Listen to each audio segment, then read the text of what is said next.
meditation is not about being good or doing anything. It's literally a rest from all of that. It's a rest from action. It's just being with yourself in your own space.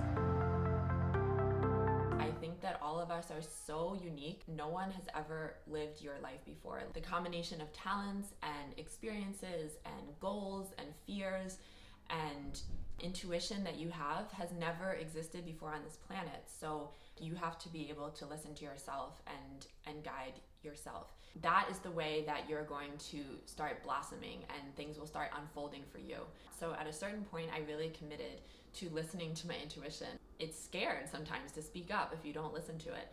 So I started saying, okay, whatever you tell me, I'm gonna do it. Even if it seems small and insignificant and it doesn't make sense, I'm gonna honor this little voice inside of me. And one of the ways that I started building that relationship with that voice is through my meditation practice. Okay, so I want to take a little bit of time to debunk some of the myths that I think are around about meditation, because when I tell people I meditate, there's like two questions that everybody seems to ask, and I don't resonate with either of them. So the first is like, oh, are you really good now? Like, I'm not good at meditation. Are you good at meditation? And meditation is not about being good or getting better or, achieving something. It's actually a rest and a repose from that activity that we're constantly doing in every other area of our life. So it's so vital. It's a place to just be. It's not about doing, it's being. And the second is people say, oh, I have so many thoughts. Like, do you not have thoughts when you meditate now? Okay, no. And you don't want to, because your mind is an organ that thinks. It's this amazing computer that's always like collecting data and crunching it and analyzing it.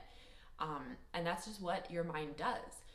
Just like your heart pumps blood and your stomach digests food, we have these amazing systems in our bodies that we don't want to stop them from doing what they're doing. But we don't want to think that we are that. So just like you don't think that you're the blood flowing through your veins, you're like, that's my heart does that. Like, I have other things to worry about. You also are not the thoughts that your mind has. That's just what your brain is doing, and it helps you in a lot of ways in analyzing situations, but you are not those thoughts. So the meditation that I do is through Art of Living. I've tried a lot of different meditations over my lifetime, and they're all amazing, so it doesn't matter what you do. I've learned something from every practice I've done, but the Art of Living meditation is based on breathing. So you do like 30 minutes of breath work, and it helps you kind of take your mind to a more restful place instead of just sitting like straight out of your day, just sitting down and expecting your thoughts to just kind of like manage themselves. You enter it through the series of breathing. So what has been an amazing discovery that I've made through this time of meditation is that the nature of your thoughts, like what you're actually thinking, starts to change on its own. You're not changing your thoughts, but over time you may think, oh, I have this type of thought, or I think these things and I'm this type of person, and then it just changes like on its own. You start discovering that your mind is thinking a different type of thought naturally, like bubbling up from inside. There's different thoughts coming up, and that is the most beautiful experience of my life, I think, is to discover an inner source of thoughts that is beyond anything that I was able to access before. And it just expands your vision of who you are and what is possible for you, and what is possible for your life. So I can make another video about this, but manifestation is real.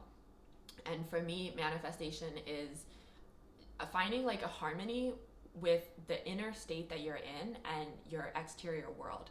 So it's not to say like making a perfect life and a perfect inner state with like only pure and whatever thoughts. Like no, life is so complex and complicated and joyful and messy, but the real thing is having a harmony with like what I want, what I think, who cares, like whatever it is, that should be in your external world. The disharmony comes when you're thinking and desiring one thing and you're doing and acting and saying in another way. Maybe even it's like you think bad things, but you're trying to be good. That's a disharmony.